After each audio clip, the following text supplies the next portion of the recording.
저는 집을 그냥 사야 한다는 생각을 못 했던 것 같아요. 그게 몇 년도 정도였어요? 2010년, 11년 그 정도 된 것 같아요. 네네. 네. 그러다가 갑자기 저희 집주인이 집을 빼달라고 하는 거예요. 거기까지 갑자기요? 네, 괜찮았는데 갑자기 본인의 엄마와 같이 저희 집에 오셔가지고는 사진을 막 찍는 거예요. 그렇게 하고는 저희한테 뭐 흠집이 났다고 배상을 해달라고까지 하셨어요.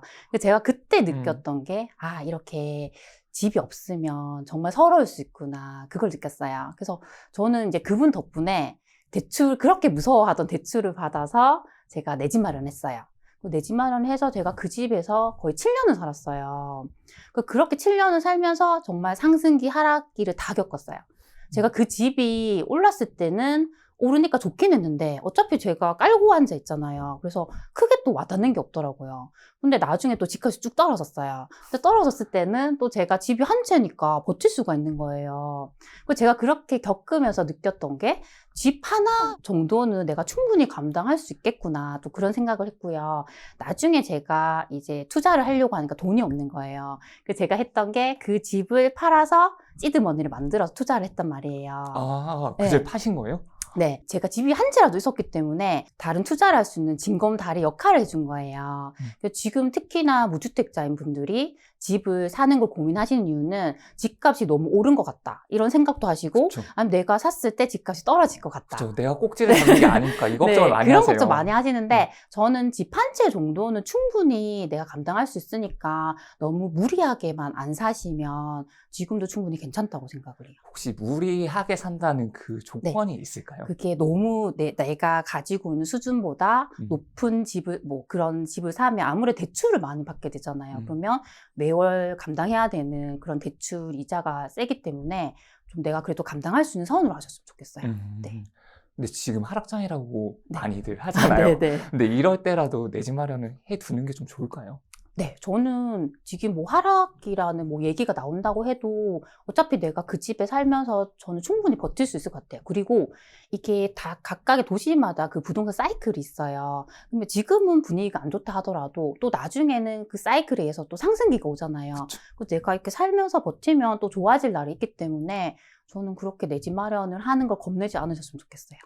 지금도 이제 그래 사이클이 있으니까 집이 많이 하락기다고 하더라도 그쵸. 지금 사두면 나중에 되면 그렇죠. 결국 그렇게 상승장이 지나서 올 수가 있다는 거죠. 그럼 지금 3천만 원으로 1억을 만드셨다고 했는데 혹시 방법이 있을까요? 네네. 나 너무 궁금합니다, 이게. 제가 그렇게 할 수 있었던 이유는 일단 제가 3천만 원이라는 돈을 신용대출을 받았었어요. 근데 그 당시에 제가 생각을 해보니까 매일매일 커피를 먹고 있더라고요. 근데 제가 스타벅스 커피를 되게 좋아해요. 근데 그 아메리카노 커피 한 잔이 거의 4,100원이에요. 그래서 그걸 제가 30일 동안 먹는다고 치니까 거의 10만 원을 쓰더라고요. 근데 이제 저희가 3천만 원이라는 그 신용대출을 받아서 4% 정도의 이자라고 하면 10만 원의 이자를 내게 된단 말이에요. 그렇게 생각을 하니까 내가 커피값을 아껴서 충분히 이 대출 이자를 갚을 수 있겠다는 생각이 들었어요. 그럼 3천만 원이나 돈이 제가 생겼잖아요. 제가 어떻게 했냐면 지방에 있는 그 미분양 분양권을 샀어요. 안 무서웠나요? 무섭긴 했는데 그래도 저는 그 정도는 내가 감당할 수 있겠다는 생각이 있었어요. 근데 그 분양가가 3억 정도여서 그 계약금의 10%만 있으면 되니까 3천만 원으로 가능했어요. 그래서 3천만 원 대출을 받으신 거군요. 네. 근데 그걸 어떻게 찾았냐면 일단 우리가 이렇게 저평가 지역을 찾아야 돼요. 근데 저평가 지역이 뭐냐면 몇 년 동안 계속 하락을 했다가 이제 막 상승으로 전환된 곳이어야 돼요. 근데 제가 봤던 그곳이 딱 그 조건에 부합하더라고요.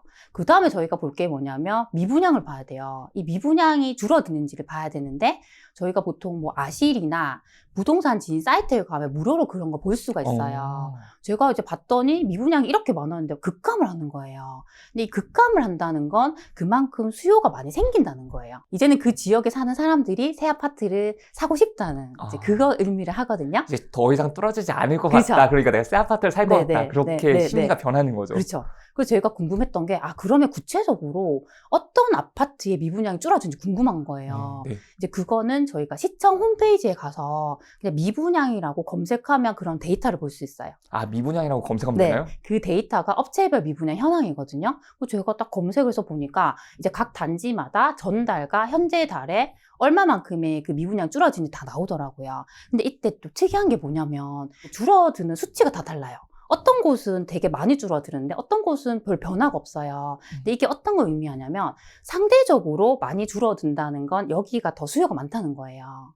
네, 그래서 제가 보다가 정말 많이 줄어든 단지가 있더라고요. 아, 여기가 사람들이 수요가 많구나 해서 저는 거기를 선택을 해서 제가 바로 모델하우스에 전화해서 이제 물건이 남아있냐고 물어봤어요. 그렇게 하니까 있어가지고 제가 바로 이렇게 매수를 했습니다. 근데 수요가 많다는 의미가 여기 이제 찾는 사람들이 많아진다는 그 의미일까요? 아니면 이 지역 전체에서 봤을 때 그런 수요들이 늘어나고 있다는 걸까요? 그렇죠. 저는 그 지역의 수요, 그 실거주자들이 이제는 더 이상 이 지역이 하락하지 않고 상승하겠다는 그 기대감을 가지고 이제 그런 신축 아파트를 선택을 한다고 생각해요. 이제 그런 수요에 의해서 미분양이 이제 급감을 하는 거예요. 그래서 그렇게 매수했던 곳이 1년 정도 지나서 4억이 됐어요. 그래서 얼마에 사셨어요? 제가 3천만 원 투자를 했죠. 그러니까 3억짜리를 3천만 원 투자를 하셨는데 4억이 됐으니까 1억이나. 그렇죠. 네. 그래서 3천만 원으로 거의 1억을 만든 셈이 된 거죠. 네. 혹시 그걸 바탕으로 해서 더 투자를 더 진행하셨나요? 그렇죠. 아, 더 늘려가신 거군요, 네, 이제. 그렇죠. 네. 네, 그러면 혹시 지금도 그런 지역들이 좀 있을까요? 네. 이렇게 있어요. 미분양이 줄어들고 있고. 네, 네, 네. 혹시 있어요. 살짝 말씀해 주실 수도 있나요? 그 지역명을요? 네, 저는 지금 제가 거의 보는 지역들이 비규제 지역, 그런 소도시를 많이 봐요. 네네. 근데 그런 곳들은 지금 계속 미분양이 많았고 공급이 많았기 때문에 하락을 많이 했었거든요. 근데 지금은 그런 곳들이, 그런 지표들이 줄어들면서 상승으로 다 전환이 된 곳들이 있어요. 그런 곳들도 아직까지 미분양이 남아있는 곳들은 충분히 그렇게 해볼 수 있죠. 오히려 그런 도시들은 그냥 일반 매물을 사는 것보다 분양권을 사는 게 더 좋나요? 분양권은 뭐 일반 매물도 괜찮긴 한데 분양권 같은 경우는 이렇게 미분양이 난 것들은 계약금만 있으면 되니까 또 소액으로 해볼 수는 있죠. 혹시 뭐 지역을 말씀 딱 몇 개? 한두 개만 정도 말씀 주실 수 있을까요? 네네. 만약에 좀 제가 판단했을 때 저평가되었다고 생각하는 곳은 만약에 서울에서 가까운 곳을 보면 강원도가 있잖아요. 네네. 그럼 저는 원주가 아직까지 좀 더 저평가라고 생각해요. 보통 춘천과 원주를 많이 비교하는데 춘천의 대장이 거의 6억이 넘어갔는데 원주는 아직 6억을 못 넘었어요. 그렇게 비교를 하더라도 저는 원주가 좀 저평가로 생각이 되고요. 좀 더 내려온다고 하면 전라권을 좀 본다고 하면 이제 순천은 그래도 보면 대장이 6억 정도 넘었는데 뭐 군산이나 익산이나 뭐 전남에 있는 목포무원 같은 곳들은 아직 대장이 그 이상을 못 넘었어요. 아직 저는 저평가라고 보고 있고요. 그리고 더 내려와서 뭐 경남권을 본다고 하면 뭐 거제 같은 곳들은 뭐 김해나 진주에 비하면 아직까지도 많이 못 오른 편이거든요. 그래서 이렇게 좀 비교를 해봐도 아직까지 저평가된 곳들이 좀 많이 있는 편이에요. 근데 좀 주의사항이 뭐냐면 그런 곳들은 확실하게 뭔가 입지적으로 메리트가 있는 곳을 선택하시는 게 좋아요. 뭐 저희가 이제 소도시를 분석하다 보면 입지적인 요소들이 있잖아요. 저는 그게 서울 수도권과 지방은 좀 경중이 다르다고 생각을 해요. 특히 소도시 같은 경우는 정말 뭐 상권이 밀집이 되어 있거나 학원가가 밀집이 되어 있는 그런 곳들을 많이 선호를 하더라고요. 그래서 공시지가 1억 이하를 본다고 하더라도 그렇게 정말 대형 상권이 많고 상권이 정말 잘 돼 있거나 학원가가 진짜 밀집되어 있어서 걸어서 이용할 수 있는 그런 곳들을 선택을 한다면 내가 나중에 그걸 팔고 싶을 때 받아줄 수 있는 확실한 수요가 있어요. 그런 곳을 보셨으면 좋겠고요. 지금 공시가 1억 이하가 더 인기가 있는 이유가 뭐냐면 취득세 중과가 안 돼요. 근데 이게 나중에 내가 팔 때 1억을 넘어버리면 그러니까요. 중과가 되잖아요. 그럼 받아줄 수요가 그만큼 줄어든단 말이에요. 그래서 더더욱 확실하게 수요가 있는 곳을 보시는 게 전 좋을 것 같아요. 이게 공시가 1억이 넘더라도 받아줄 수요가 있어야 되는 거네요. 여기 확실하게 뭐 상권이 좋고 학원가가 좋으면 그래도 여기에 꼭 살아야 되는 사람들이 있잖아요. 그러니까 받아줄 수 있기 때문에 저는 그런 입지적 요소를 좀 확실히 보고 사셨으면 좋겠어요. 맞아요. 지방에 사시는 분들은 특히나 이걸 말씀해 주신 대로 상권이라든지 학원가, 학군 이런 거 좀 많이 봐주셔야 될 것 같아요. 왜냐면 거리 자체가 좀 짧다 보니까 어디든지 다 이동하는 건 문제가 안 될 것 같거든요. 근데 대신에 그런 거는 대체할 수 없다 보니까 좀 그런 게 중요할 것 같아요. 제가 아시는 분도 투자를 이제 아파트를 여러 개 찾다 보니까 그 중에 하나를 골랐는데 네. 그게 공시가 1억 이하인 거예요. 그래서 매수를 하셨는데 주변에서 말하기를 1억 이하짜리 올라? 안 오르겠지 막 이렇게 이야기를 많이 했대요. 네네. 근데 지금 지나서 한 2년 정도 지났는데 그 아파트 1억 이상 올랐다고 하더라고요. 공시가 1억 이하인데 맞아요. 물론 이제 지금 네. 말씀하신 것처럼 이제 그 공시가 자체가 네. 1억이 넘어갔겠죠. 네, 그럼에도 그쵸. 불구하고 이제 네, 맞아요. 수익률 같은 경우는 상당히 그쵸. 좋아지는 거죠. 그쵸. 맞아요, 맞아요. 그렇게 네. 되는 것 같아요. 네. 그래서 할 때 말씀하신 것처럼 진짜 1억 이하짜리라도 잘 보고 네. 매수하는 게 중요할 것 네, 같습니다. 네, 맞아요. 그러면 혹시 서울이나 수도권에 투자하려면 네. 어느 정도 금액이 혹시 필요할까요?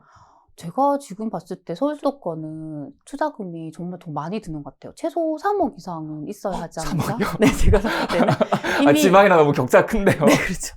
이미 좀 제가 판단했을 때는 서울 수도권이 많이 오른 감이 있는 것 같아요. 그래서 매매가 전세가 차이가 많이 나요. 그래서 투자금은 상대적으로 많이 드는 것 같고, 만약에 보신다고 하면 그래도 경기도 외곽 쪽에 아직까지 좀 덜 오른 곳들 있잖아요. 그런 곳들은 가능할 수 있는데, 그래도 그런 곳들보다는 아직까지 적은 투자금을 하기에는 지방 소도시들이 좀 더 좋을 것 같긴 해요. 네. 지방 소도시를 볼 때 혹시나 기준, 이런 물건을 사면 되지 않는다는 기준 같은 게 좀 있을까요? 절대 사면 안 된다는 네. 기준? 네. 그러니까 지방 소도시도 여러 가지 물건들이 있을 거거든요. 그쵸. 그 중에서 진짜 이거는 진짜 사면 안 돼. 이러는 물건들.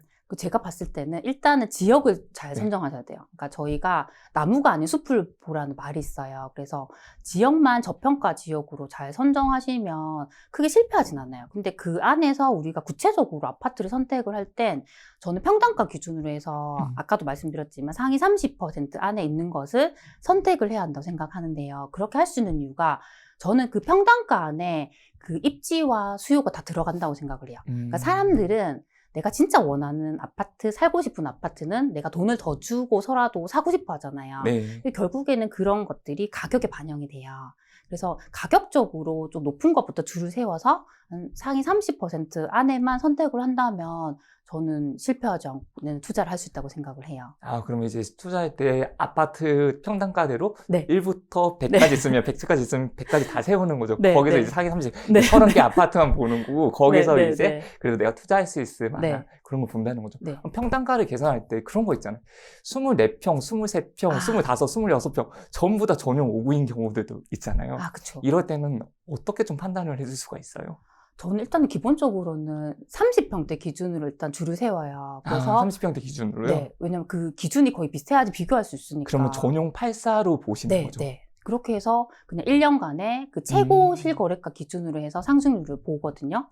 상승률까지도 같이? 네, 같이 봐요. 근데 보면서 가장 중요한 게 이게 덜 올랐다고만 좋은 게 아니라 평당가가 높아야 돼요. 상대적으로 여기가 평당가가 높은데 상승률이 낮아야 돼요. 네. 평당가가 높은데 상승이 낮아야 되는 거군요. 저는 그런 단지가 저평가된 유망 단지라고 생각을 하거든요. 그래서 그런 단지를 추려가지고 저는 이제 임장을 가고 이렇게 투자처를 찾고는 있어요. 그러면 혹시 정말 궁금한 거, 이건 아마 모든 사람들이 궁금할 텐데 네. 세비씨님이 투자했던 지역들은 네. 모두 다 올랐을까요? 제가 처음에 투자할 때 정말 실행부터 했던 적이 있었어요. 그때는 네. 실패를 했는데 그 이후에 제가 제대로 공부하고 했을 때는 다 올랐어요. 진짜요? 네네. 그럼 혹시 제일 많이 좀 안 좋았을 때 손해를 보고 파셨을까요? 손해보고 팔았죠. 진짜요? 네. 그럼 처음 샀던 것도 많이 올랐었잖아요. 거의 1억 정도 올랐는데. 네. 네. 근데 그 뒤에 좀 손해를 보신 게 있는 그 이후에는 손해본 건 없었고. 그럼 그 전에? 처음에 네. 진짜 저는 원래 부동산 투자가 감으로 하는 줄 알았어요. 공부 하나도 안 해도. 그냥 제가 사면 다 오를 줄 알았어요. 상승장 때는. 네. 근데 제가 정말 잘못 판단을 했더라고요. 그렇게 해서 한 2번 정도 실패했었고, 그 다음에는 제가 제대로 정말 공부를 하면서 해 나갔을 때는 다 상승을 했어요. 네.